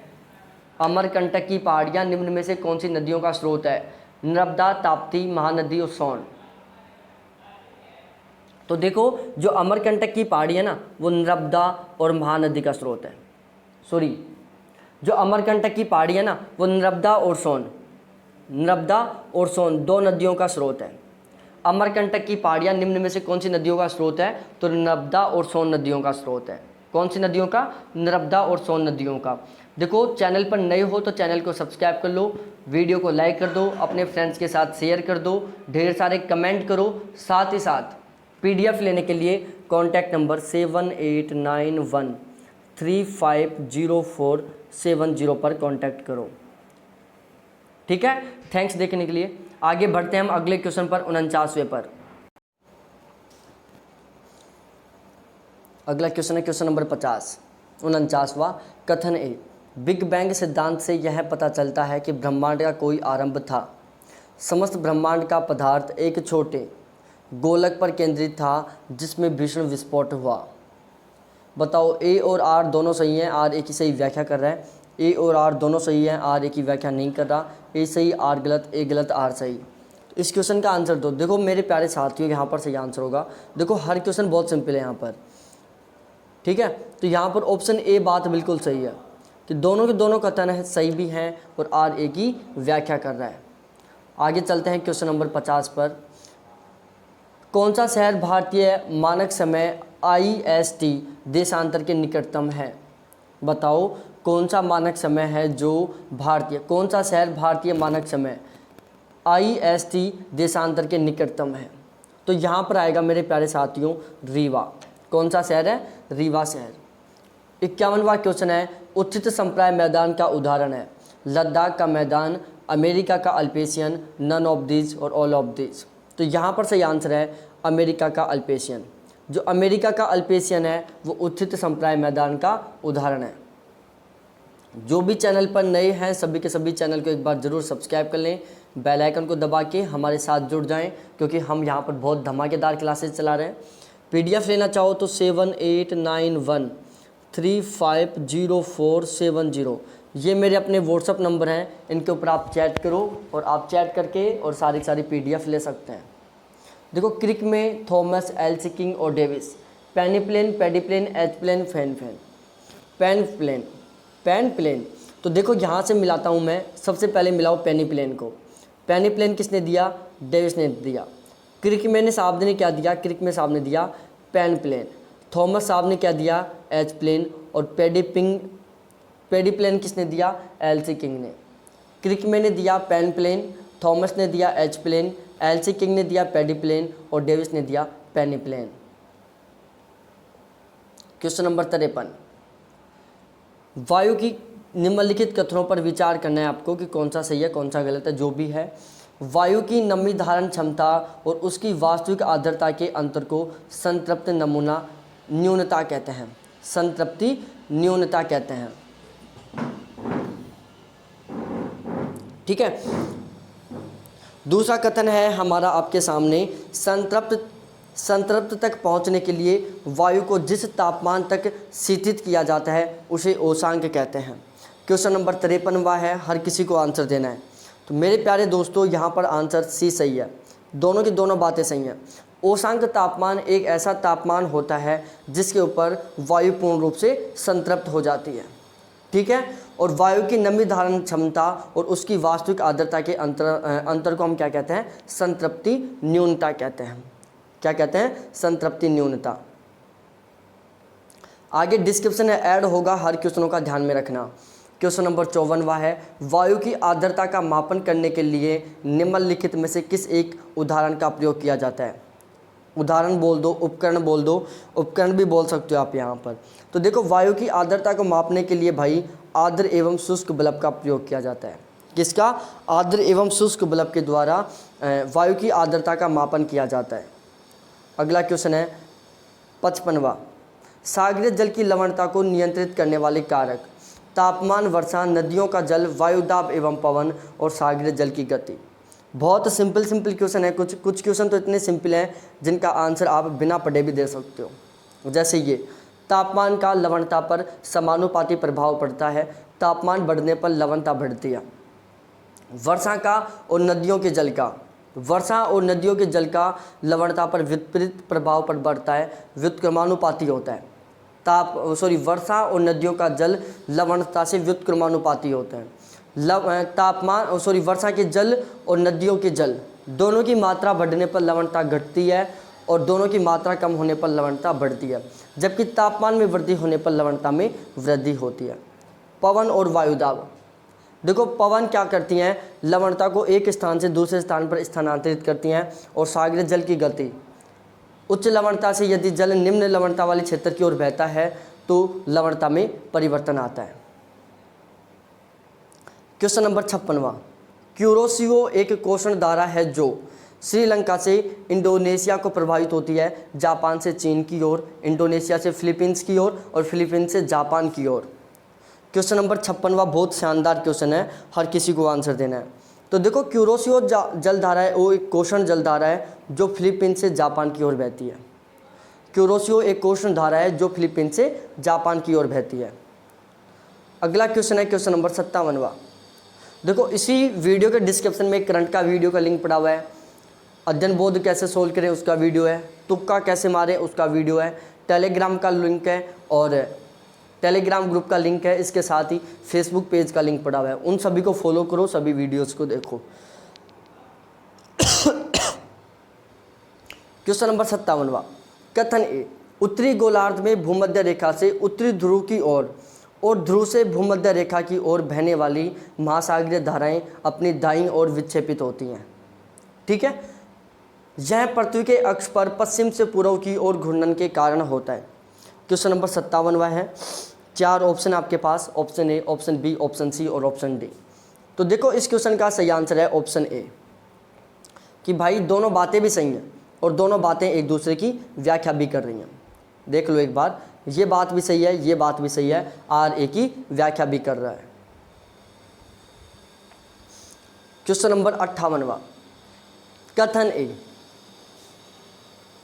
पिट मिट्टी में जीवाणु की क्रिया नहीं होती, कारण आर, जल जमाव के कारण इस मिट्टी में O2 का अभाव होता है। कारण आर है, जल जमाव के कारण इस मिट्टी में ऑक्सीजन का अभाव होता है। क्वेश्चन नंबर 58 का सही आंसर दो। तो देखो 58 का ऑप्शन ए बिल्कुल सही आंसर है। ऑप्शन ए के अकॉर्डिंग कि भाई पिट मिट्टी में जीवाणु क्रिया नहीं होती, ये बात भी बिल्कुल सही है, क्योंकि पिट मिट्टी में जल जमाव के कारण इस मिट्टी में ऑक्सीजन का अभाव होता है, इसीलिए पिट मिट्टी में जीवाणु की क्रिया नहीं होती। 59वां क्वेश्चन, विश्व का सबसे बड़ा दुग्ध उत्पादक देश कौन सा है? विश्व का सबसे ज़्यादा दूध उत्पादन करने वाला देश कौन सा है? तो मेरे प्यारे दोस्तों, यहाँ पर विश्व में सबसे ज़्यादा दूध उत्पादन कौन सा देश करता है? वो करता है भारत। देखो भारत है जो विश्व में सबसे ज़्यादा दूध का उत्पादन करता है। भैंसों के दूध का भी सबसे ज़्यादा उत्पादन भारत करता है और गायों के दूध का सर्वाधिक उत्पादन अमेरिका करता है। ठीक है, बुशमैन हॉटेंटोट प्रजाति किस प्रजाति वर्ग के अंतर्गत आती है? बुशमैन हॉटेंटोट प्रजाति किस प्रजाति वर्ग के अंतर्गत आती है? क्वेश्चन नंबर 60 में सही आंसर होगा निग्रोइड। निग्रोइड में देखो बुशमैन कालाहारी मरुस्थलीय क्षेत्र में रहता है, हॉटेंटोट उत्तरी पश्चिमी अफ्रीका में रहते हैं और ये दोनों के दोनों कहाँ पर हैं? अफ्रीका में। और निग्रोइड प्रजाति कहाँ पर रहती है? अफ्रीका में रहती है। ठीक है, जो निग्रोइड है वो अफ्रीका में रहते हैं, मंगोलाइड उत्तरी दक्षिणी अमेरिकी क्षेत्र में रहते हैं, कोकेसाइड यूरोप में रहता है। ठीक है, तो यहाँ ध्यान रखना, बुशमैन कालाहारी मरुस्थल में रहते हैं जो अफ्रीका में है, हॉटेंटोट उत्तरी पश्चिमी अफ्रीकी क्षेत्र में रहते हैं तो ये किससे संबंधित है? निग्रोइड से संबंधित है। क्वेश्चन नंबर 61, कश्मीर को शेष भारत से जोड़ने वाला दर्रा कहलाता है। कश्मीर को शेष भारत से जोड़ने वाला दर्रा कौन सा है? बनिहाल दर्रा। बनिहाल दर्रा है जो कश्मीर को शेष भारत से जोड़ता है। 62वां क्वेश्चन, वोल्वा धुरा दर्रा निम्न में से किस किस को जोड़ता है? बताओ कि वोल्वा धुरा दर्रा किस किस को जोड़ता है। क्वेश्चन नंबर 62 है। 62वें का सही आंसर दो। कुमायूं को तिब्बत से जोड़ता है। जो वोल्वा धुरा दर्रा है वो कुमायूं को तिब्बत से जोड़ता है। किसको? कुमायूं को तिब्बत से जोड़ता है। क्वेश्चन नंबर 63, कौन सा सुमेलित है? राष्ट्रीय बागवानी मिशन 2005 से 2006, राष्ट्रीय बांस मिशन 2000 से 2001, राष्ट्रीय कृषि परियोजना 2012 और ऑल ऑफ दीज। इस क्वेश्चन का सभी को आंसर देना है कि यहाँ पर सही आंसर क्या होगा। तो मेरे प्यारे साथियों, यहाँ पर सही आंसर क्या है? देखो, राष्ट्रीय बागवानी मिशन जो कि 2000 से 2001 के बीच में था, ये बात यहाँ पर बिल्कुल सही है। ठीक है, राष्ट्रीय बागवानी मिशन 2005 से 2006 के बीच में था। सॉरी, मैंने पहले गलत बोल दिया था। राष्ट्रीय बागवानी मिशन 2005 से 2006 के बीच में था। ठीक है ना। थोड़ी थोड़ी आगे चलते जाएंगे, क्वेश्चन डिफिकल्ट आते जाएंगे, आपको ध्यान में रखना है। व्हाट्सअप PDF ले सकते हो। अब व्हाट्सअप ग्रुप में जुड़ने का टाइम है नहीं, पहले जुड़ सकते थे, पहले मैं वीडियो बनाया नहीं था। ये देखो, मैं अपने व्हाट्सअप ग्रुप में ऐसे क्वेश्चन रेगुलर शेयर करता था। क्वेश्चन नंबर 64, किस विद्वान ने सुझाव दिया कि पृथ्वी की उत्पत्ति गैसों तथा धूल कणों से हुई है? कौन से विद्वान ने बताया कि जो पृथ्वी की उत्पत्ति है वो गैस तथा धूल के कणों से हुई है? तो प्यारे साथियों, यहाँ पर एक विद्वान थे, आल्फवेन महोदय ने बता दिया कि जो पृथ्वी है ना, उसकी उत्पत्ति भाई लोगों गैस और धूल के कणों से हुई है।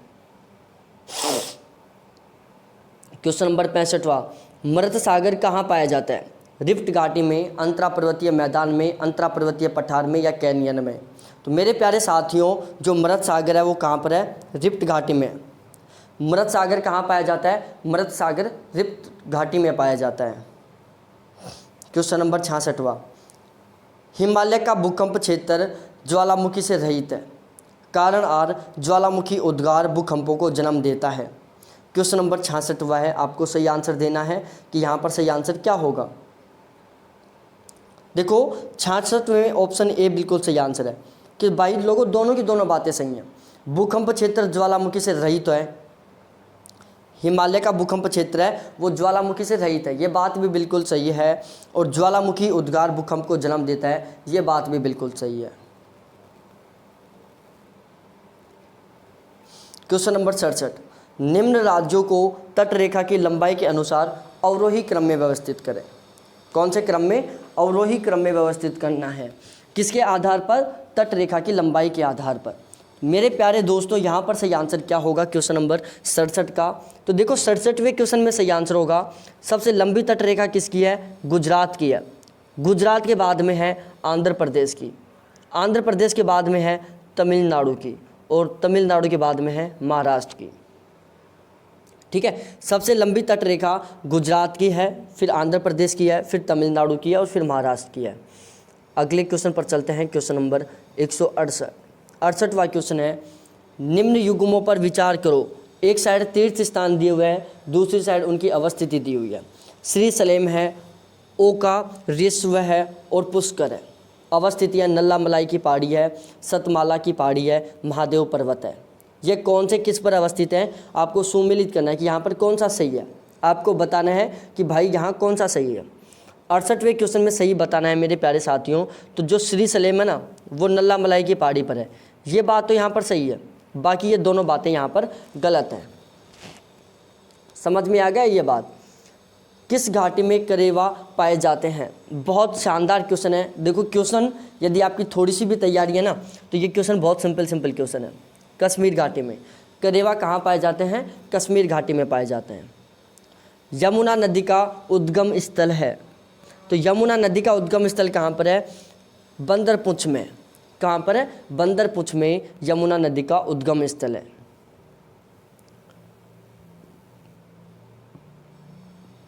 क्वेश्चन नंबर 71 पर बात करते हैं।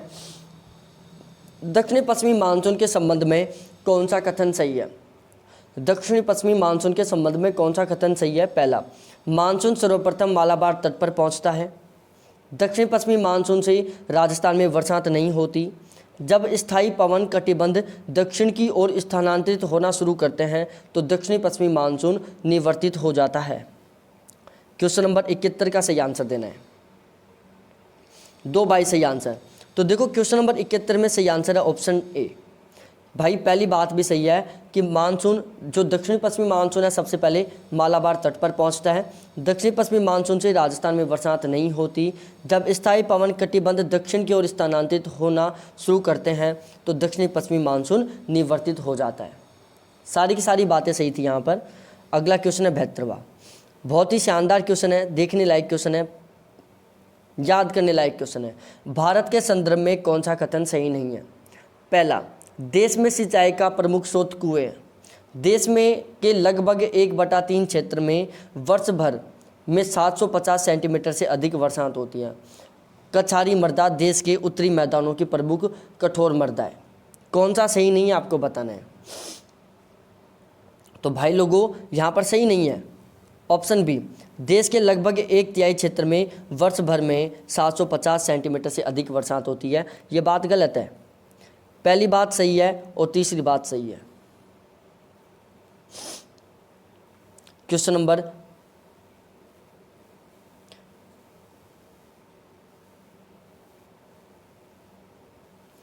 73वां। कोपेन के अनुसार भारत में ई प्रकार की जलवायु कहाँ पाई जाती है? तो ये पाई जाती है भाई साहब हिमाचल प्रदेश और जम्मू कश्मीर में।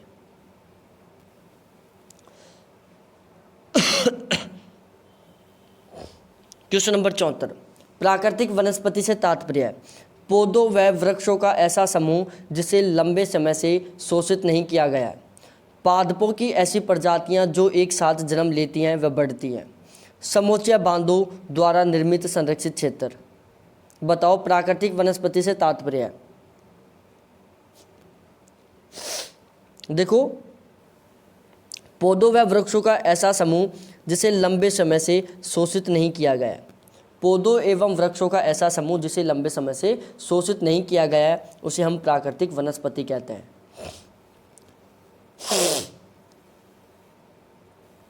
Question number 75। राष्ट्रीय वन नीति के संदर्भ में निम्नलिखित कथनों पर विचार करो। सामाजिक वानिकी को प्रोत्साहन करना, देश की कुल भूमि का 1/3 भाग वनाच्छादित करना, वन प्रबंधन में जन सामुदायिक सहभागिता को प्रोत्साहित करना। क्वेश्चन नंबर 75 का सही आंसर बताओ। तो देखो, राष्ट्रीय वन नीति के संदर्भ में तीनों की तीनों बातें सही हैं।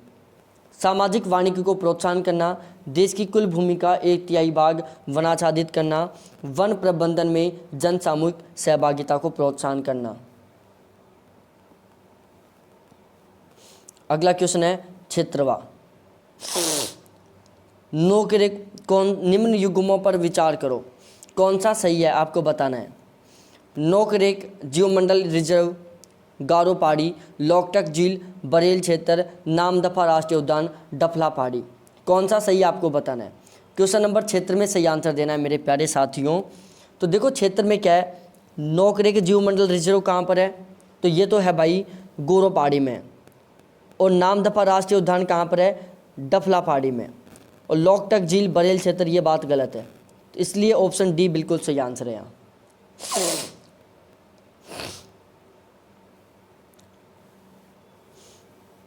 Question number 77। कौन सा युग्म सुमेलित नहीं है? Rain forest research institute Jorhat, institute of forest genetics and tree breeding Coimbatore, forest research institute Dehradun, temperate forest research institute Shimla. Question number 77 का सही आंसर क्या होगा? तो देखो कौन सी बात सही नहीं है। Rain forest research institute Jorhat, ये बात बिल्कुल सही है। Institute of forest genetics and tree breeding, ये बात भी बिल्कुल सही है। फॉरेस्ट रिसर्च इंस्टीट्यूट देहरादून, ये बात भी बिल्कुल सही है। बात गलत कौन सी है? ये वाली है कि temperate forest research institute Shimla, ये बात यहाँ पर गलत है। अगला क्वेश्चन है 78। निम्न कथनों पर विचार करो।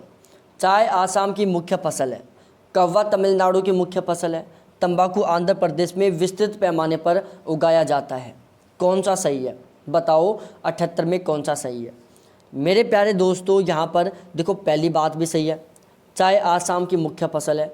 दूसरी बात भी सही है, कौवा तमिलनाडु की मुख्य फसल है। पहली दूसरी बातें सही हैं। तीसरी बात पर चलें। तीसरी बात है तंबाकू आंध्र प्रदेश में विस्तृत पैमाने पर उगाया जाता है। ये बात गलत है। यहाँ पर 79 नंबर का क्वेश्चन, मूंगफली की खेती के लिए अच्छी मिट्टी कौन सी है? बताओ मूंगफली की खेती के लिए सबसे उपयुक्त मिट्टी कौन सी है? तो देखो मूंगफली की खेती के लिए सबसे बेस्ट मिट्टी है बलुई मिट्टी, क्योंकि बालू मिट्टी के कारण क्या होता है, देखो जो भी जड़ वाली फसलें होती हैं जैसे आलू है, मूंगफली है, इनके लिए शकरकंदी है, आलू है, मूंगफली है, इनके लिए जो बलुई मिट्टी होती है वो सबसे ज़्यादा उपयुक्त होती है।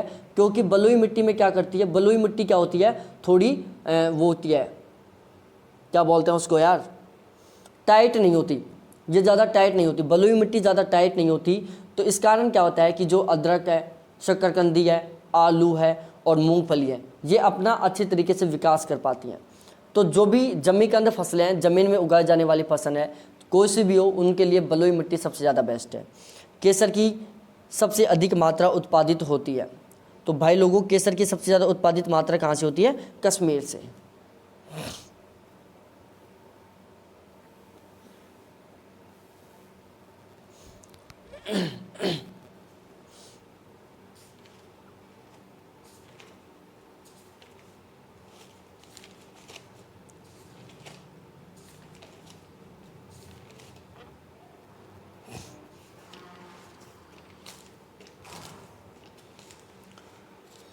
अगला क्वेश्चन है, धूमकेतु के बारे में निम्नलिखित कथनों पर विचार करो। किसके बारे में? धूमकेतुओं के बारे में। पहला, अधिकांश धूमकेतुओं की दीर्घवृत्तीय कक्षाएं होती हैं जो उनकी कक्षा के एक भाग पर उन्हें सूर्य के निकट ले जाती है। यदि धूमकेतु काफ़ी तेज चल रहा है तो वह सौर परिवार को छोड़ सकता है। निम्नलिखित में से कौन सी बातें सही हैं आपको बताना है। तो मेरे प्यारे साथियों, यहाँ पर दोनों बातें बिल्कुल सही है कि जो धूमकेतु होते हैं वो एक दीर्घवृत्तीय कक्षाओं में चक्कर लगाती हैं। एक स्थिति ऐसी आती है जिसमें धूमकेतु के बीच में धूमकेतु और सूर्य के बीच में मिनिमम डिस्टेंस होती है, और एक ऐसी स्थिति आती है जिसमें धूमकेतु और सूर्य के बीच में अधिकतम डिस्टेंस होती है। यदि धूमकेतु काफ़ी तेज चल रहा हो तो वह अपने सौर परिवार को छोड़ सकता है। ये बात भी बिल्कुल सही है। अगला क्वेश्चन है 82वां। थोड़ा सा बदला हुआ क्वेश्चन है लेकिन क्वेश्चन बहुत शानदार है। जब पृथ्वी, कौन सा सही है आपको बताना है। जब पृथ्वी सूर्य एवं चंद्रमा के सीधे बीच में आ जाती है तो चंद्र ग्रहण होता है। दूसरा है, जब चंद्रमा पृथ्वी एवं सूर्य के बीच में आ जाती है तो सूर्य ग्रहण होता है। जब सूर्य पृथ्वी एवं चंद्रमा के सीधे बीच में आ जाता है तो चंद्र ग्रहण होता है। जब पृथ्वी सूर्य एवं चंद्रमा के सीधे बीच में आ जाती है तो सूर्य ग्रहण होता है। बताओ भाई कौन सी सही बात है यहाँ पर। क्वेश्चन नंबर 82 है, बहुत शानदार क्वेश्चन है, रियल में ही बहुत शानदार क्वेश्चन है। तो देखो मेरे प्यारे दोस्तों, मेरे प्यारे प्यारे लोगों, यहाँ पर पहली और दूसरी बातें बिल्कुल सही हैं। जब पृथ्वी सूर्य एवं चंद्रमा के बीच में आ जाती है तो चंद्र ग्रहण होता है, उससे चंद्रमा पर अंधेरा हो जाता है। और जब पृथ्वी और सूर्य के बीच में चंद्रमा आ जाता है तो सूर्य ग्रहण होता है। इस स्थिति में क्या होता है, पृथ्वी पर अंधेरा हो जाता है।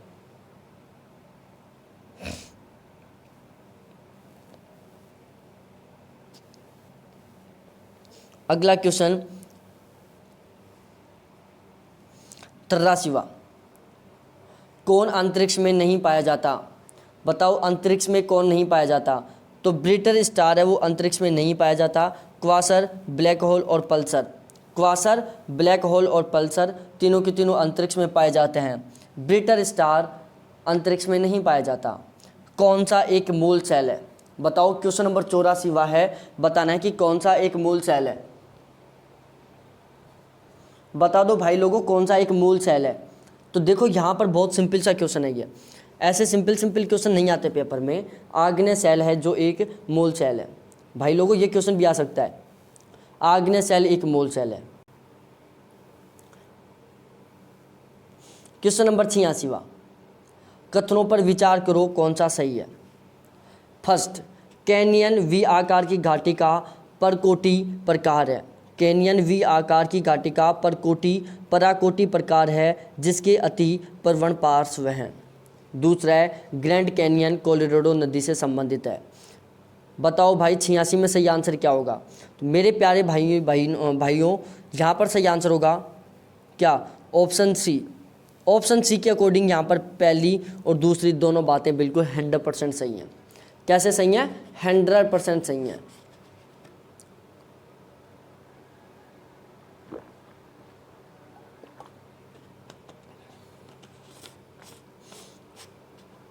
थोड़ा सा आगे चलो अगले क्वेश्चन पर। 87वां, संयुक्त राज्य अमेरिका के किस क्षेत्र को टोर्नेडो एली कहा जाता है। संयुक्त राज्य अमेरिका के किस क्षेत्र को टोर्नेडो एली कहा जाता है। तो ध्यान रखना, मिसिसिपी मैदान को टोर्नेडो एली कहा जाता है। जिसको? मिसिसिपी मैदान को। क्वेश्चन नंबर 88वां, निम्न में से कौन सा पृथ्वी ग्रह पर कार्बन चक्र में कार्बन डाइऑक्साइड का योगदान करता है। ज्वालामुखी क्रिया, श्वसन, प्रकाश संश्लेषण, जैव पदार्थों का क्षय।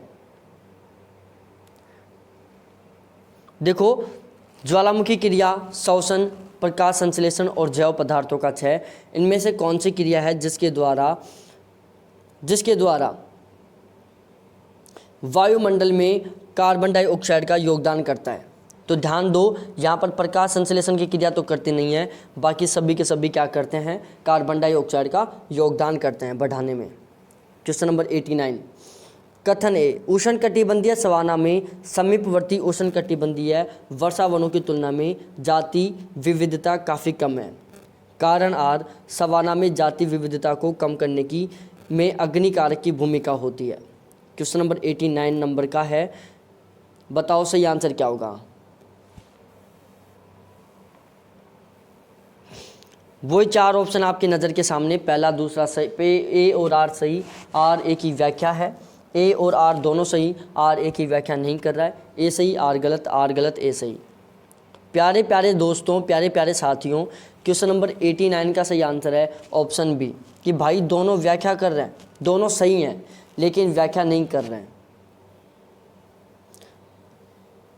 लोहा एस्क का अग्रणी उत्पादक देश कौन सा है। बताओ, लोहा एस्क का अग्रणी उत्पादक देश कौन सा है। तो देखो, यहाँ पर लोहा एस्क का सबसे ज़्यादा उत्पादन कौन सा देश करता है, चीन, रूस, ऑस्ट्रेलिया। चीन, रूस और ऑस्ट्रेलिया लोहा एस्क का सबसे ज़्यादा उत्पादन करते हैं। चीन, रूस और ऑस्ट्रेलिया लोहा एस्क का सबसे ज़्यादा उत्पादन करते हैं। कॉफ़ी उत्पादन के लिए अनुकूल परिस्थितियाँ हैं।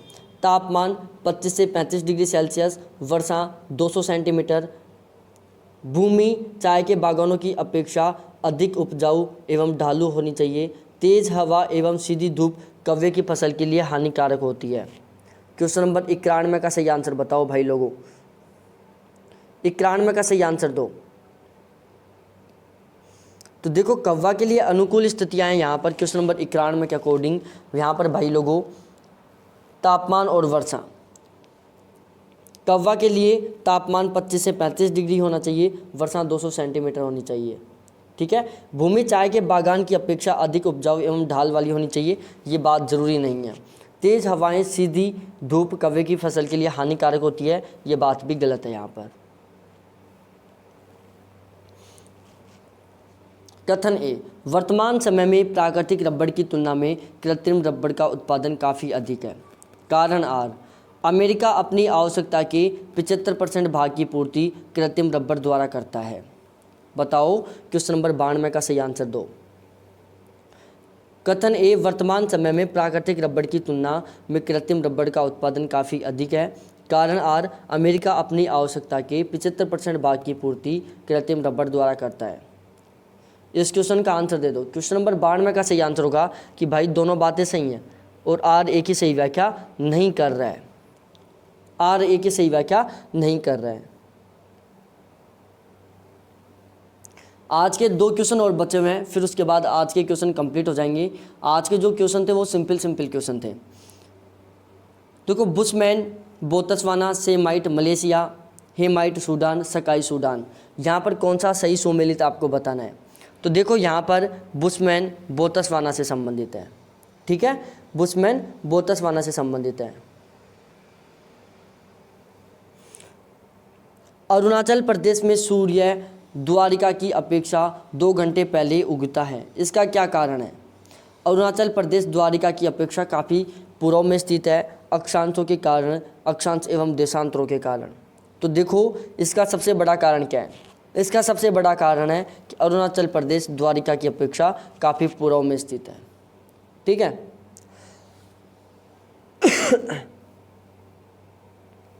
लास्ट क्वेश्चन आज का, तथ्यों पर विचार करो। फर्स्ट, भारत की मुख्य भूमि की तटरेखा लगभग 6100 किलोमीटर लंबी है। दूसरा, भारत के 10.7% भूभाग पर पर्वत स्थित है। बताओ क्या आंसर होगा यहाँ पर। तो देखो 96 क्वेश्चन का दोनों की दोनों बातें सही हैं। भारत की मुख्य भूमि की तटरेखा की लंबाई 6100 किलोमीटर लंबी है, भारत के 10.7% भूभाग पर पर्वत स्थित है, ठीक है। आज के जो क्वेश्चन थे ज़्यादा डिफिकल्ट क्वेश्चन नहीं थे, बिल्कुल लो लेवल के क्वेश्चन थे, नॉर्मल क्वेश्चन थे। कल की हमारी जो PDF रहेंगी उनमें आएंगे अब बहुत डिफिकल्ट क्वेश्चन, जो मैं रेगुलर करवाता हूँ, एवरेज क्वेश्चन जो हमारा स्कोर करते हैं। थैंक्स देखने के लिए, चैनल को सब्सक्राइब कर दो, बेल आइकन को दबा दो और हमारे साथ जुड़ जाओ। बाय।